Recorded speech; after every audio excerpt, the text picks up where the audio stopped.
చెప్పొద్దంటారా? చెప్పాలి కదా, ఫ్యాక్ట్ చెప్తున్నారు మినిస్టర్ గారు. చెప్పమంటారా వద్దా? మీరు మాడుతుంటే మీరు మాట్లాడండి. మీరు మాడుతున్నప్పుడు నేను అడ్డు రాలేదు. గురువు గారు మీరు మాడుతున్నప్పుడు నేను అడ్డు రాలేదు అని పూర్తి చేయండి సార్.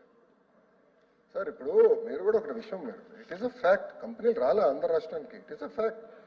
టీపీఎస్ మీరు క్యాన్సిల్ చేశారు, it is a fact. Lulu ఒప్పందం క్యాన్సిల్ చేశారు, ఇట్ ఈస్ అ ఫ్యాక్ట్. కాదని మీరు చెప్పండి.